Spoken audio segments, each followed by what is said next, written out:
आपकी सफलता इस बात पर निर्भर नहीं करती कि आपने शुरुआत कहाँ से की, बल्कि इस बात पर निर्भर करती है कि आपकी प्रतिबद्धता, आपका हौसला कितना मजबूत है। नमस्कार दोस्तों, मैं अजीत यादव स्वागत करता हूं आपके अपने यूट्यूब चैनल अजीत यादव 2.20 में। आज के इस वीडियो में हम एक ऐसी ही सफल कहानी पर चर्चा करेंगे, जिसकी शुरुआत 60 साल पहले साइकिल से उसका सफर शुरू हुआ था और आज यह सफर चंद्रमा, मंगल ग्रह होते हुए सूरज के करीब पहुंचा है।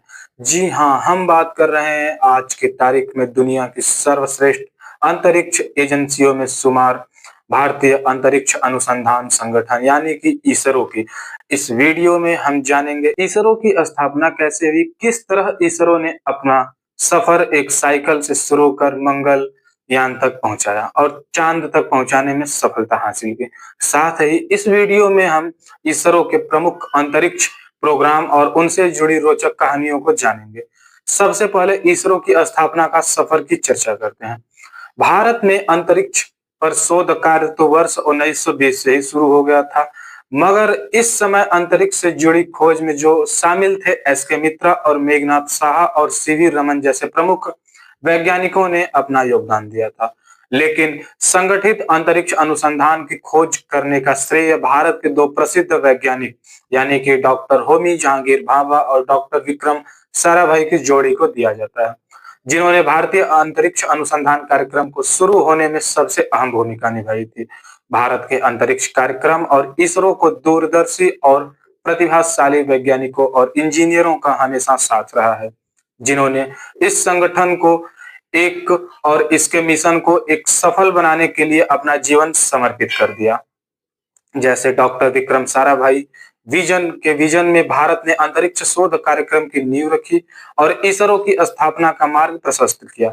इस समय और इसके डॉक्टर एपीजे अब्दुल कलाम और एस के राधाकृष्णन जैसे प्रतिभाशाली वैज्ञानिकों ने इसरो को उत्कृष्टता की ओर अग्रसर करने में अपना योगदान दिया।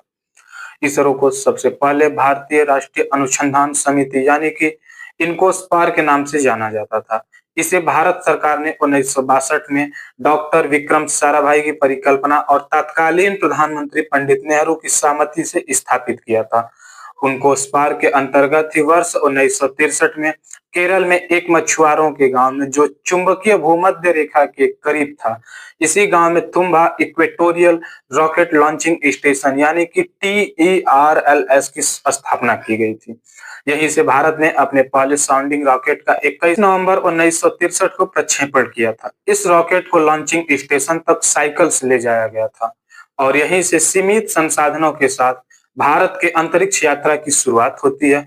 उस समय भारत के अंतरिक्ष कार्यक्रम से जुड़े वैज्ञानिकों के पास कोई अपना कार्यालय तक नहीं था। जो कार्यक्रम के दौरान केरल के तिरुवनंतपुरम में स्थित चर्च में अंतरिक्ष कार्यक्रम पर वैज्ञानिक चर्चा करते थे। शुरुआत में यही चर्च भारतीय अंतरिक्ष वैज्ञानिकों का कार्यालय हुआ करता था। उस चर्च का नाम सेंट मैरी मैगडेलिन था। इसे आज अंतरिक्ष संग्रहालय बना दिया गया है। बाद में अंतरिक्ष प्रौद्योगिकी का दोहन करने के लिए इनकोस्पार की भूमिका को विस्तृत किया गया और इसके साथ साथ 15 अगस्त 1969 को इनको इसरो यानी कि भारतीय अंतरिक्ष अनुसंधान संगठन का गठन किया गया। अब हम इसरो के प्रमुख प्रोग्रामों से जुड़ी कहानियों को जानने का प्रयास करेंगे।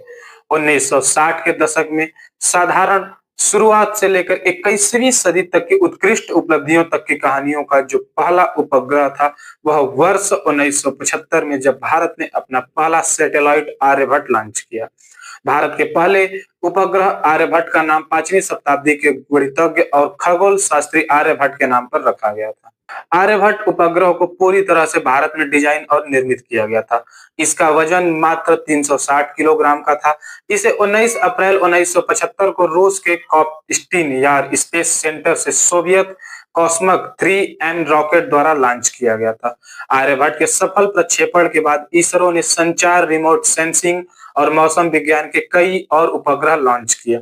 इसके तहत इसरो ने 1983 में इनसेंट 1B की शुरुआत एवं भारतीय राष्ट्रीय उपग्रह अर्थात इनसेंट प्रणाली एशिया प्रशांत क्षेत्र में सबसे विशाल घरेलू संचार उपग्रह प्रणाली में से एक है।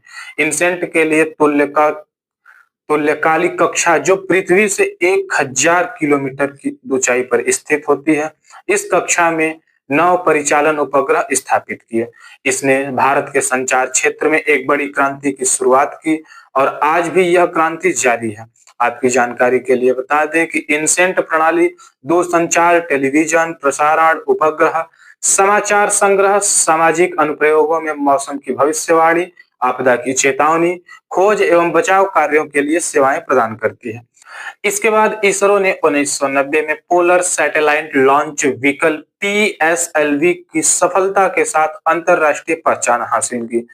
पीएसएलवी भारत की तीसरी पीढ़ी का लॉन्च व्हीकल है। यह लिक्विड स्टेज से लैस पहला भारतीय लॉन्च व्हीकल है। अक्टूबर 1994 में अपने पहले सफल प्रशिक्षण के बाद यह व्हीकल पीएसएलवी भारत में एक विश्वसनीय और बहुमुखी लॉन्च व्हीकल के रूप में उभरा। इस वाहन ने कई भारतीय और विदेशी उपग्रहों को लॉन्च किया। इसके अलावा इसने 2 अंतरिक्ष यान जिसे चंद्रयान 1 2008 में और मंगलयान 2013 में सफलतापूर्वक लॉन्च किया। इन सभी विशेषताओं के कारण ही पीएसएलवी को इसरो का वर्क हॉर्स कहा जाता है। इसरो ने 2008 में चंद्रयान 1 से चंद्रमा की सतह पर पानी की खोज की, जिसने वैश्विक स्तर पर बहुत ही सुर्खियां बटोरी और इसकी सफलता ने इसरो को दुनिया की सबसे ताकतवर और बेहतरीन से एक सफल एजेंसी के रूप में शुमार कर दिया। इसके बाद वर्ष 2013 में इसरो ने अपने सबसे चर्चित मिशन मंगल ऑर्बिटल मिशन को लॉन्च किया। इसे मंगलयान के नाम से भी जाना जाता है। इस मिशन की सफलता से इसरो ने दुनिया का ध्यान अपनी ओर आकर्षित किया। कई मोर्चों पर एक उल्लेखनीय उपलब्धि थी। उसने इसरो को मंगल ग्रह पर पहुंचाने वाली दुनिया की चौथी अंतरिक्ष एजेंसी बना दिया और अपने पहले प्रयास में ऐसा करने वाली इसरो पहली एजेंसी बनी। इसरो का यह मिशन अब तक का सबसे कम खर्चीला मिशन रहा। इस मिशन में कुल लागत 450 करोड़ रुपए की थी। अगर देखा जाए तो कई हॉलीवुड फिल्मों के भी बजट से यह मिशन कम में सक्सेसफुल हुआ था। आपके लिए यह भी जानना दिलचस्प होगा कि कैसे इसरो ने भविष्य के लिए सबसे महत्वपूर्ण क्रायोजेनिक इंजन को विकसित किया।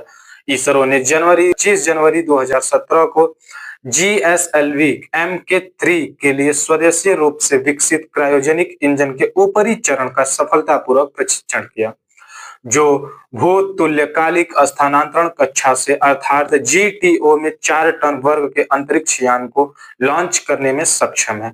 क्रायोजेनिक चरण के विकास में अद्वितीय डिजाइन चुनौतियां हैं।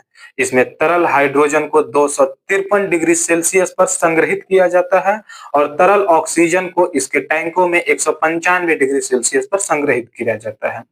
इन क्रायोजेनिक तरल पदार्थों को संग्रहित करने के लिए टैंकों एवं अन्य संरचनाओं के लिए विशेष बहुत परल और इंसुलेशन प्रदान किया जाता है। क्रायोजेनिक प्रौद्योगिकी जैसे नए क्षेत्रों में सफलता इसरो की क्षमता को प्रदर्शित करता है। वर्ष 2017 में अंतरिक्ष ने भारत में सबसे बड़ी कामयाबी हासिल की, जिसमें इसरो ने एक साथ रिकॉर्ड 104 सैटेलाइट का प्रक्षेपण कर इतिहास रचा। जानकारी के मुताबिक इन 104 उपग्रह में भारत के 3 और विदेशों के 101 सैटेलाइट शामिल थे। भारत एक रॉकेट से 104 उपग्रह अंतरिक्ष में भेजकर दुनिया का ऐसा पहला देश बना और इस तरह का इतिहास रचा।